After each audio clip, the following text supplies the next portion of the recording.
Ce matin, mon édito, coup de gueule, nouvelle fois, hein, ras-le-bol fiscal. Ras-le-bol fiscal, ras-le-bol fiscal. Maintenant, ça suffit, il y en a marre. Vous le savez, ce gouvernement de Zozo cherche 40 milliards d'euros pour le budget 2026. Je vous assure, ça ne va pas être à piquer des verres à Bercy à partir de juillet, qu'il va falloir commencer à plancher sur le budget 2026.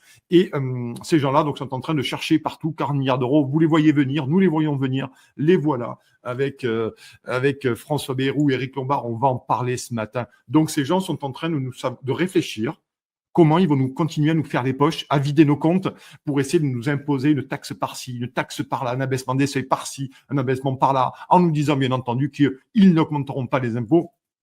Mais la réalité, c'est qu'ils vont augmenter les impôts et ils essayent de le faire de façon discrète. Mais vous voyez, avec François Bayrou, le Top Gun de Pau qui est pas capable de sortir d'un avion de chasse, ou il y a quelques semaines qui n'était pas foutu de trouver un verre d'eau avec Bruno Retailleau et Elisabeth Borne sur son pupitre, et ils ont mis 10 minutes. Vous imaginez que si trois ministres n'arrivent pas à trouver un verre d'eau en 10 minutes, un verre d'eau qui était posé sur le pupitre, vous imaginez bien que ça va être très compliqué d'aller, à un moment donné, trouver des économies et redresser la dette publique de la France qui s'établit aujourd'hui aux alentours de 3 400 milliards d'euros. Et hors bilan, ça fait plus de 7 500 milliards d'euros. Ces gens ont littéralement ruiné la France, continuent à la ruiner. Et ces gens, je le dis, viennent nous demander maintenant 40 milliards d'euros supplémentaires.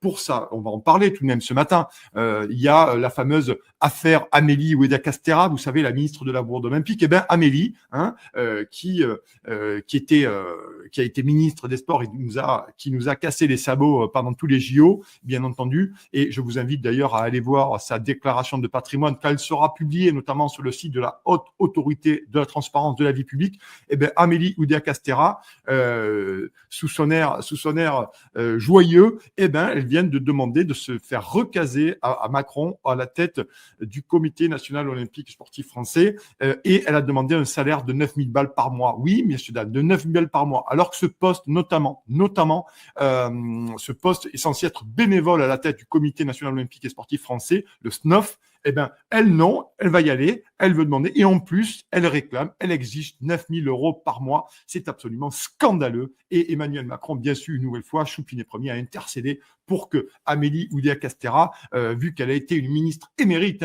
son passage a été incroyable, c'est elle-même qui a fait la danse de la loutre dans la Seine pour nous montrer que la Seine était viable, et c'est ces mêmes gens qui ont dépensé 1,4 milliard d'euros pour nettoyer la Seine, pour les amis parisiens et de grandes banlieues parisiennes. Pour y être allé il y a quelques jours, je peux vous assurer que la Seine, elle est absolument dégueulasse. Voilà, donc ça, formidable, c'est un scandale. Les grands médias en ont parlé sans trop, mais tout de même, voilà Amélie Oudéa-Castéra qui va prendre 9 000 euros de plus, alors que son patrimoine, et elle a un très gros patrimoine, et là aussi, je vous invite à aller regarder sa fiche le jour où elle sera sortie sur la Haute Autorité de la Transparence de la Vie Publique. Par contre, elle, il n'y a pas de problème, elle est à l'aise. Ensuite, pareil, c'est les mêmes comme Gérard Larcher, président du Sénat, qui fait à peu près 14 400 euros par mois brut, avec d'un tel particulier des voitures, des chauffeurs, des avantages en nature, des déplacements incroyables, des collaborateurs avec des collaborateurs qui sont extrêmement bien payés au Sénat, dans son entourage, c'est pratiquement les fonctionnaires les mieux payés de la République. Voilà un peu. On a Yael Braun-Pivet également, présidente de l'Assemblée nationale, elle aussi, qui est extrêmement à l'aise, qui disait chez Bourdin il y a quelques semaines de ça qu'elle ne refusait de vivre au crochet de l'État financièrement et qu'elle faisait sa vaisselle toute seule. Yael Braun-Pivet, on en avait parlé il y a 3-4 semaines, je vous avais donné tous les chiffres de ces rémunérations. C'est absolument des postes fromage, c'est des gens qui sont dans des fromages, qui gagnent bien leur vie, qui sont à l'abri de toute contrariété politique. Par contre, ils demandent des efforts aux Français, mais eux, manifestement, ils ne veulent pas faire d'efforts pour eux-mêmes. On pourrait parler rapidement de François Villeroy de Galhau. Vous le savez, pour ceux qui viennent à mes conférences, je vous en parle souvent.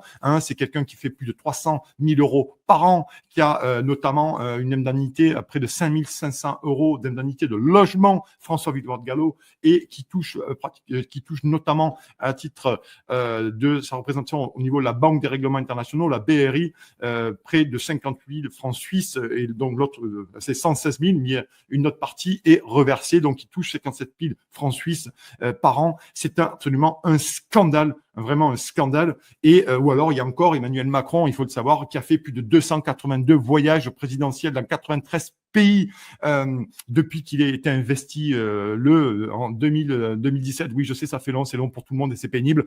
Et lui, il a explosé, notamment Emmanuel Macron, il a explosé le budget de l'Élysée qui a fortement dérapé. C'est la Cour des comptes qui le signalait, notamment en 2024. Ils ont explosé le budget de l'Élysée en frais, en réception, en grande bringue, en bamboche. Il y a eu le président Lula qui est venu encore il y a 3 semaines de ça ou 2 semaines de ça. Il y a eu un grand dîner avec toute la petite jet set égocentrique parisienne qui est venue manger à la table de la République. Et la table de la République, c'est qui la paye? C'est nous, les copains, c'est nous qui payons ça.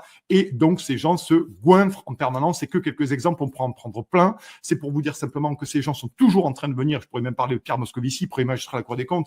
Ces gens se goinfrent. Ces gens se goinfrent d'argent public et ils viennent nous dire à longueur de plateau, à longueur de journée, qu'il va falloir faire des efforts. C'est un scandale. C'est un scandale pour l'incompétence et la destruction du pays qu'ils ont mené. Et ce jour-là, aujourd'hui, alors que la France est dans un désastre économique sans précédent, eux n'ont pas du tout l'intention à un moment donné de faire des efforts chez eux. Alors je sais que les mauvaises langues diront oui que à un moment donné, s'il y avait une baisse d'indemnité des ministres, des présidents du Sénat, des présidents de l'Assemblée nationale ou des hauts fonctionnaires, manifestement, ou de toutes les agences d'État qui nous coûtent un pognon de dingue tous les ans, eh ben ça ne changerait pas la dette. Oui, certes, ça ne remplirait pas, ou du moins ça ne diminuerait pas le trou de la dette, mais ça serait hautement symbolique. Et je pense qu'à un moment donné, la défiance des Français envers cette caste qui se goinfre d'argent public, manifestement, ça serait un peu plus acceptable, même si ce qui est inacceptable, c'est que ces gens, ça fait 10, 15 ans, 20 ans, 30 ans, qui détruisent, qui vident les caisses. Et Emmanuel Macron, vous le savez, lui, c'est monsieur 1100 milliards d'euros de dette. Chers amis, on nous a vendu le Mozart de la finance, on a le Beethoven de la dette, et c'est ce gens-là qui nous demande, avec ses petits affidés, ses petits capots et ses petits lieutenants, que nous allons encore faire des efforts, et ils vont nous les imposer. D'ailleurs, c'est intéressant, ce matin, je voulais parler de ça pour terminer, c'est qu'en fait, ce qui se passe, vous pouvez aisément comprendre qu'à un moment donné, les Français n'en peuvent plus. Et il y a, à bas bruit, depuis quelques semaines de ça, depuis le début de l'année, une espèce de révolte fiscale. Et il y a un compte Twitter qui est de plus en plus en vue, c'est Nicolas Quipé, c'est pas moi, je vous assure, c'est pas moi qui le tiens, pas du tout, le compte X Nicolas Quipé, et qui parle notamment de cette révolte fiscale qui monte à bas bruit, notamment où les Français n'en peuvent plus de ça, de payer, d'être extorqués, d'être écrasés de charges, d'impôts, de taxes dans tous les sens. Et c'est en train de monter, notamment Nicolas Quipé a publié sur son compte X il y a quelques jours de ça, vous savez, le simili de l'appel à mobilisation, en disant qu'à un moment donné, il fallait absolument lutter contre cette taxation absolue fiscale. C'est absolument dingue là-dessus. Et c'est intéressant parce qu'on se rend compte qu'à bas bruit, maintenant, les gens n'en peuvent plus, notamment la classe moyenne qui paye pour tout le monde, et qui est contrôlée en permanence, qui a des délais, qui a des ultimatums, qui a des papiers à faire en permanence face à l'administration fiscale qui contrôle absolument tout. Donc nous, Français moyens, citoyens solvables et honnêtes, du moins solvables, de moins en moins, mais honnêtes, qui déclarons nos impôts, qui essayons de rester dans les clous, qui déclarons tout avec un emmerdement maximal parce que ça devient un foutoir sans nom, l'administration, eh ben nous, on est contrôlés, nous, on n'a pas le droit à l'erreur. Par contre, concrètement, la caste aujourd'hui se permet de vivre sur les deniers de l'État, et on en parlera d'ailleurs avec Guillaume Leroy tout à l'heure. Vous allez voir qu'à un moment donné, les frais, notamment les notes de frais, c'est absolument du grand n'importe quoi. On en parlera tout à l'heure. Donc, qu'est-ce qui est en train de se passer? C'est-à-dire que ces gens ne servent à rien, ils nous coûtent un pognon de dingue, ils voyagent tranquillement, ils mangent au feu de la République, et puis en fait, ils t'expliquent que c'est toi le problème. Ils t'expliquent que c'est à toi de faire des économies, ils t'expliquent qu'à un moment donné, c'est à toi de réduire ton rythme de vie, ton niveau de vie. J'ai envie de vous dire, les loulous, notre niveau de vie, c'est plus un niveau de vie à un moment donné. C'est véritablement du massacre social en règle. Donc, on est arrivé à un niveau de contrôle, de millefeuilles administratifs, de déclaration, d'ultimatum, de mise en demeure, que ce soit l'URSSAF, les DGFiP, les déclarations de patrimoine, tout ça, c'est absolument dingue. On ne peut pas bouger un doigt sans, à un moment donné, être repris, ou du moins avec cette espèce de soupçon. C'est absolument un scandale. Et eux, bien sûr, ils se font tranquillement dorer la pilule et ils s'en secouent la noix. Clairement, voilà. Donc c'est un truc, parce qu'il faut le dire aussi ce matin, il faut vraiment le dire. Si un entrepreneur gérait sa boîte, son entreprise, même un entrepreneur indépendant tout seul, gérer sa boîte comme eux, ils gèrent littéralement le pays, je peux vous assurer que il serait en liquidation et même peut-être en justice, et carrément les deux. C'était clair. À un moment donné où un Français gérerait son budget comme il gère la France, franchement, ça serait, le Français serait immédiatement interdit bancaire, sans chéquier, sans carte bleue, sans rien. C'est absolument un scandale, c'est inacceptable. C'est inacceptable ce qui se passe aujourd'hui. En fait, c'est plus un modèle social que nous avons. C'est plus un modèle social, c'est vraiment le hockey cora de l'extorsion fiscale, et chaque mois, c'est toi qui fais le chèque. Donc, c'est absolument un scandale par rapport à ça.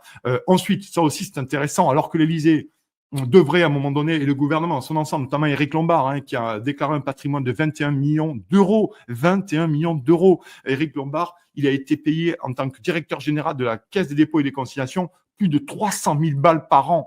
300 000 balles par an, sa déclaration d'impôt est absolument colossale, sa déclaration de patrimoine et d'intérêt, qui est actuellement en ligne, les amis, sur la Haute Autorité de la Transparence de la Vie Publique, la HATPV. Allez la voir, c'est une consultation publique.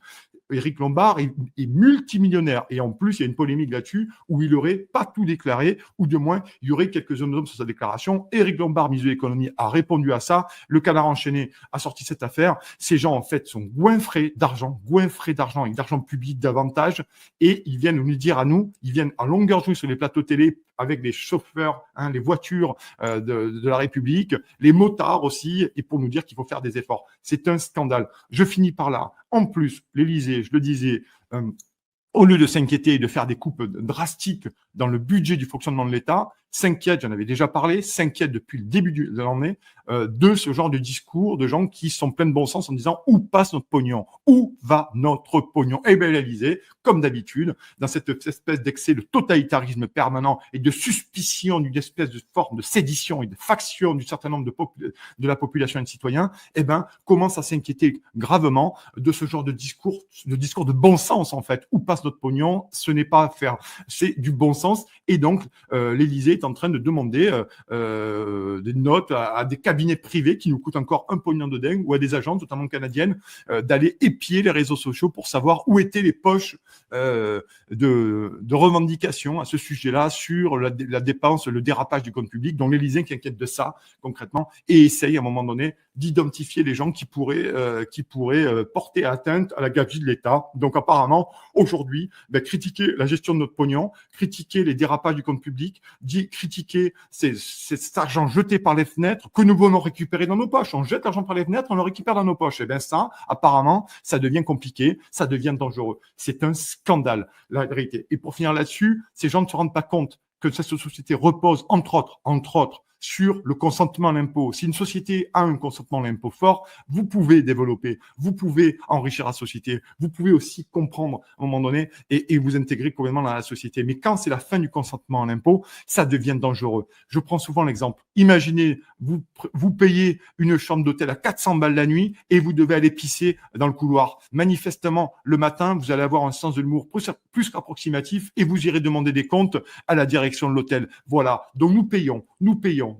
L'État s'endette en train de sombrer. Nous n'avons plus qu'un service public. Ce pays part en volo, ça part en brioche et nous devrions, nous, petits agneaux, la fermer, ne rien dire et laisser à un moment donné ces gens dilapider notre argent. Eh bien, je pense qu'à un moment donné, des comptes comme c'est Nicolas Quipé ou les contribuables associés également et d'autres, pas que, posent des questions. Nous posons des questions. Nous voulons savoir où passe notre pognon. Nous voulons savoir où passe notre pognon parce que manifestement, on paye de plus en plus d'impôts et le pays se désagrège de plus en plus. C'est absolument un scandale, c'est absolument invivable. Et la question qui se pose de fond à nous tous, c'est la fin du consentement à l'impôt. Et quand ce compte X, Nicolas P. ou d'autres articles aussi qui commencent à paraître un peu plus, et l'exaspération de plein de gens, on le voit d'ailleurs sur certaines radios où il y a des entrepreneurs qui sont excédés, des citoyens excédés, et c'est normal, c'est légitime.